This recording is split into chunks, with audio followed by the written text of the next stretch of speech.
Yes, how are you everyone? Kunjani, sawubona, abarikani, muribwanji,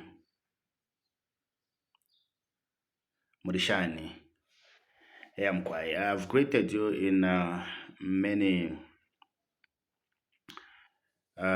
different African languages so as to show you that I am an African. And as an African, I'll speak from an African point of view. And as a Pan-Africanist,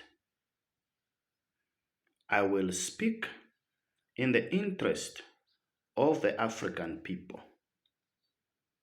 I will speak in the interest of the African people and what I see as fair and beneficial to the African people. There are some few things that I've observed lately or which I've seen lately, and therefore I would like to talk about them. I'm a Zambian.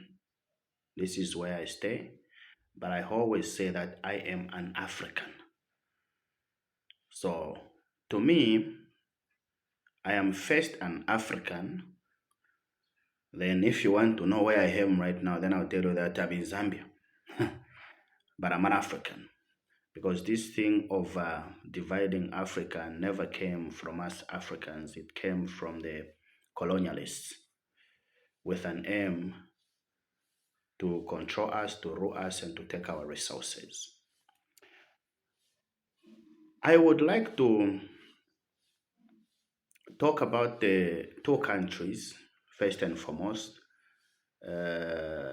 Niger and Burkina Faso.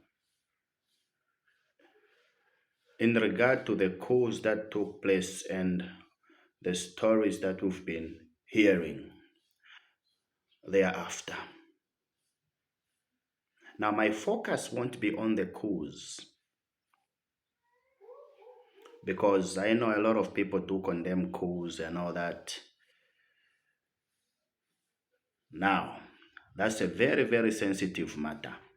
But the other thing is what people should know is that there are some liberation movements. And I won't focus on that and I won't talk so much on that about that because as I said, it's a very, very sensitive matter. But what I am impressed with is that after the coup, these countries have been placed into the category of the fastest growing economies in Africa. Meaning they are doing fine and they are on the path of growing their economies faster than any other countries here in Africa. And what has led to that? That is the question we have to ask ourselves. As I said, my focus is not on the coup. It's about seeing that the economy is growing. Seeing that the economy is about to get better and better. The fact that they removed the president who was a French puppet, so to say,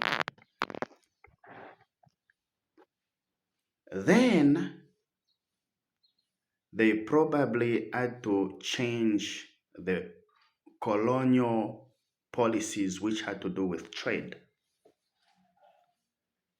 Because at first, when the former president of Niger was there and of Burkina Faso was there, you would see that the economy wasn't growing, it wasn't improving, and the trade was not fair. Probably they were not getting enough taxes. It was the French who were probably determining the prices at which they were going to sell their products or natural resources. But when these leaders have taken over power, we see that the country is heading onto the right path. Why? They have probably increased the prices of the commodities. They are in charge now. They are determining the prices, not the colonialists. Not the colonialists. Because what colonialists do is that they tell us of how much we're going to to sell our products. That's what they do. They tell us to sell it at a very small price to them. So we sell our products to them at a very small price, and then the taxes that we get, obviously, it will be too small.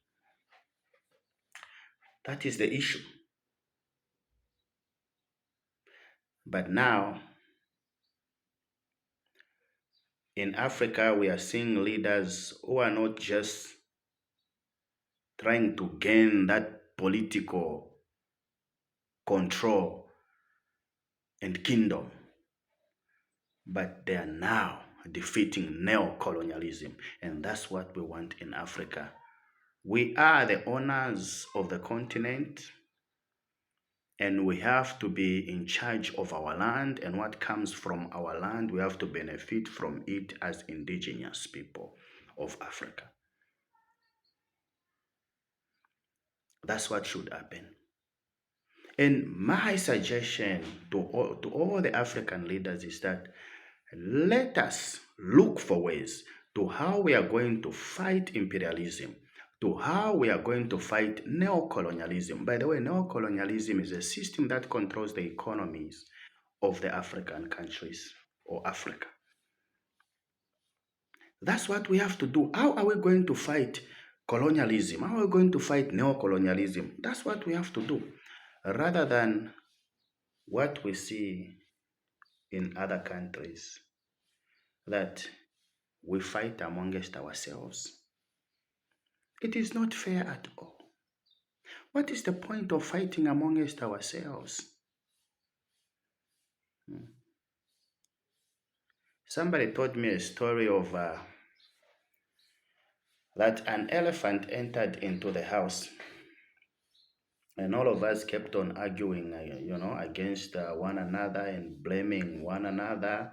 Oh, who allowed the elephant to come in? This one, no, it's not me. You have a tendency of leaving the door open. And whilst they were arguing, the elephant kept on growing bigger and bigger. What do we learn from this story? My takeaway is the problem is the elephant, and we have to look for the way to get rid of the elephant. And to me, this elephant is imperialism.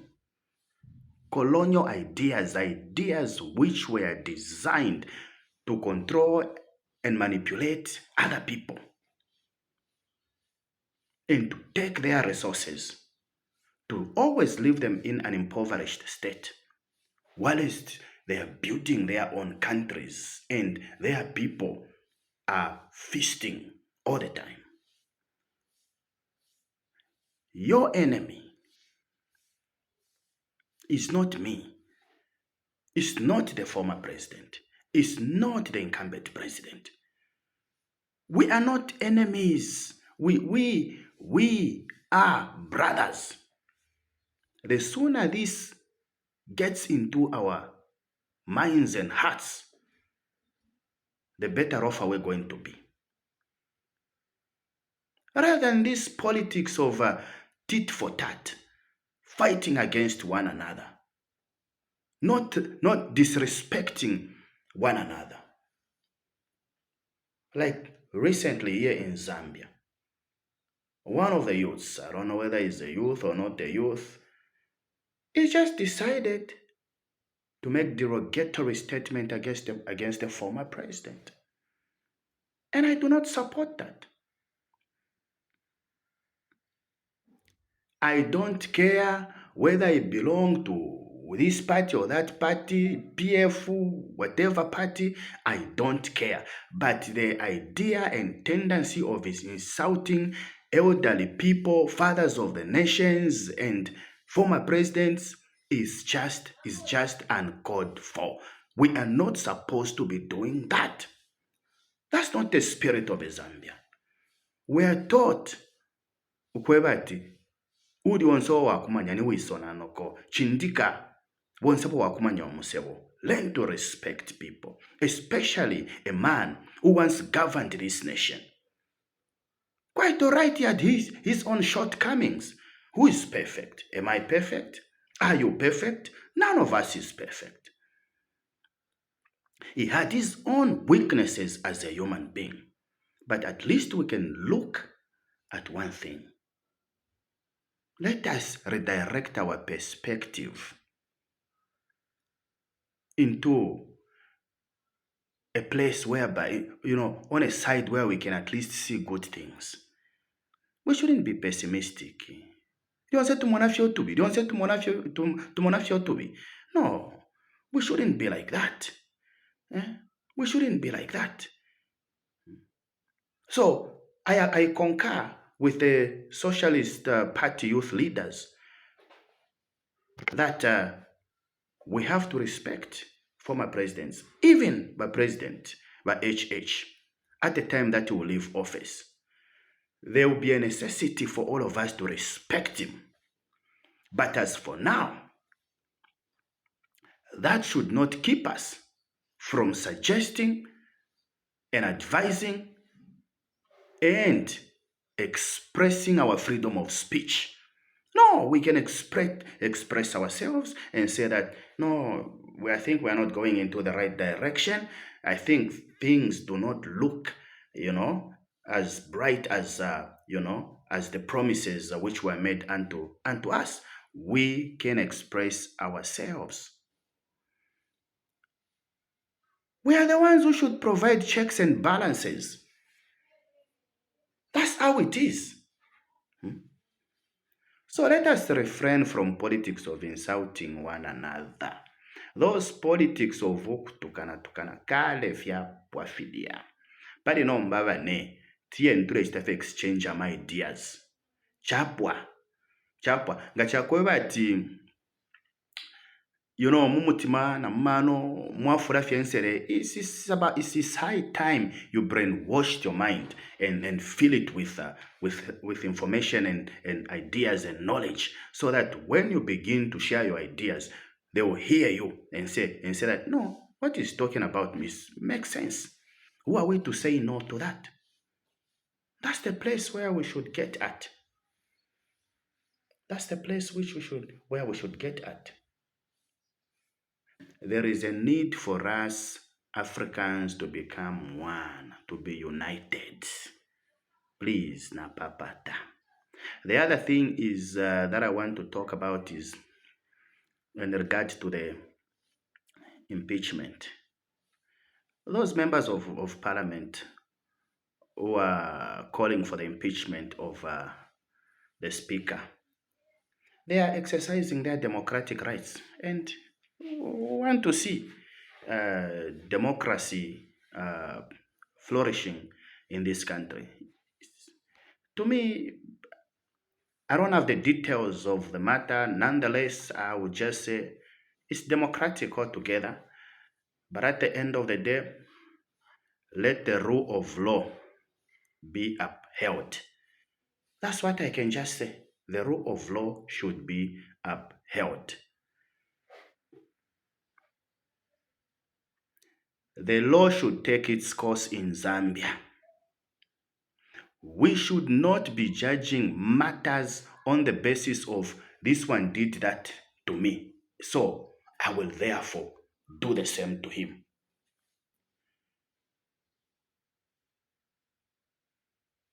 No, if we begin to treat one another on the basis of our emotions and how we're hurt, where are we going to be? We are going to have a chaotic nation, a nation of anarchists.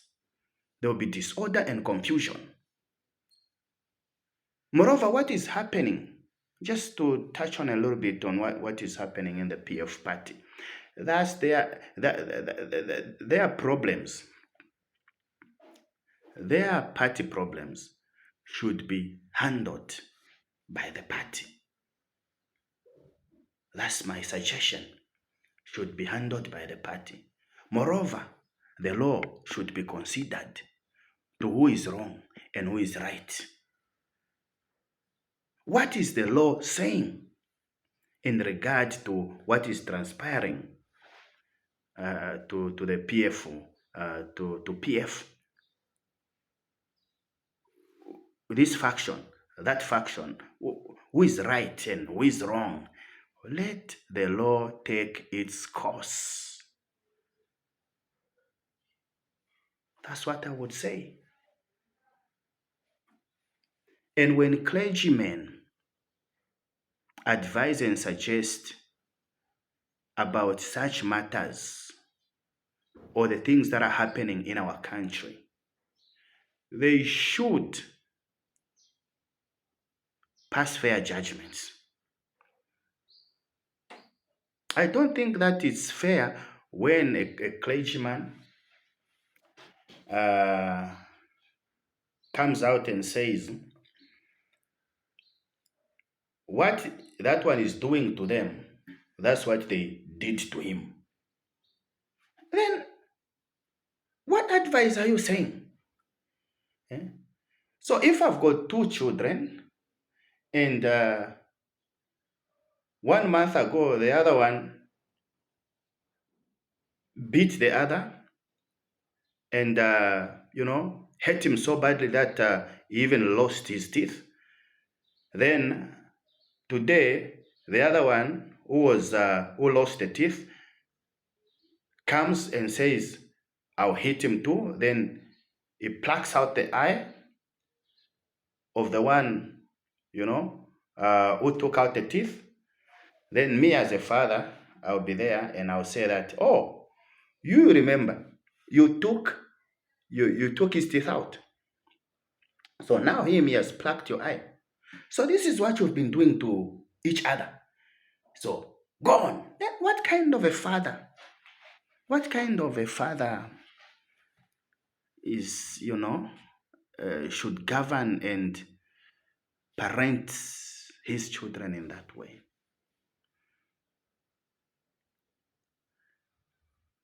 I think we have to look upon the law and say, this is the law and this is order.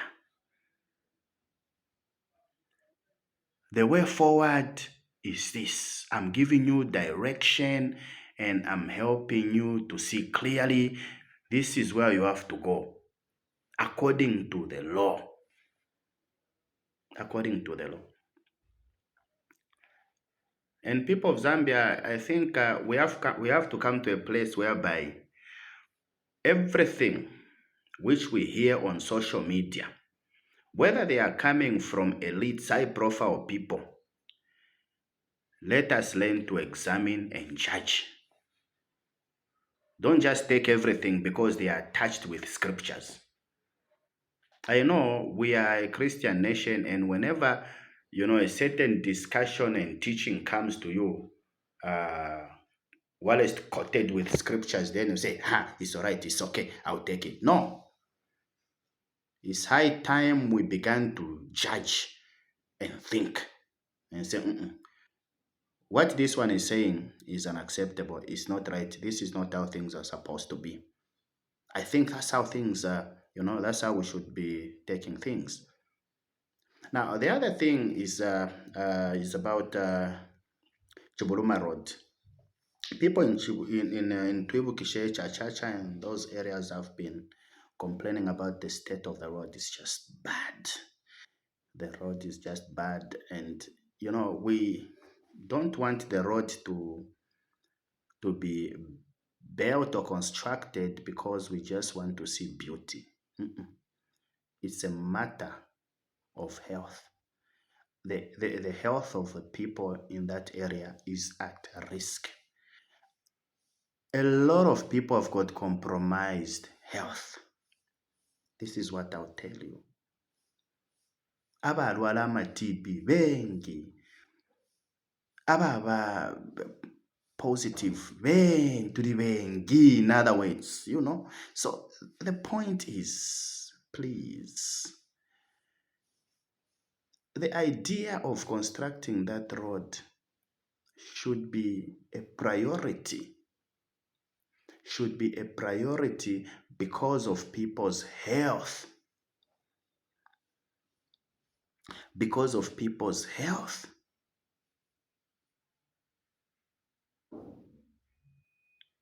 The fact that they live near the mine area, I think these people should have been considered. Now, let us imagine this one thing. If it was the colonialists who were still ruling us,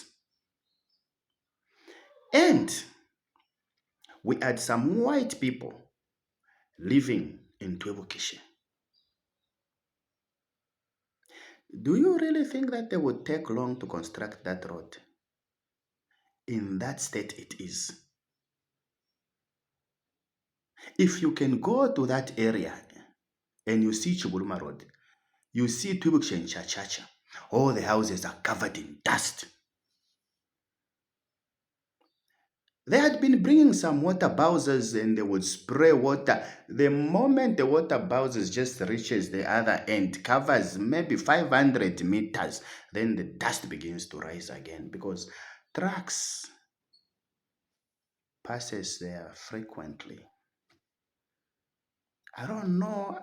I'm not the one, who should, tell you of the budgets and what you should do and all that. But the problem that is there of the road is the matter of health. People should be a priority. There are just some things which should be a priority. Healthy and, food. That's why we always say that at least there should be medicine. We get medicine for free, and at least food is cheap. Those are basic things. Water should be clean. At least people can have shelter. Those kind of things. So I'm talking about basic things. But if it had been colonialists, I bet that the company of the same colonialists operating in the mines would have struck a deal with the government, not even wait for the government. They would just say that we are constructing a road here because these are our people are living there. They cared for their people. My question is, who cares for us? Who cares for us? That is my question. Who cares for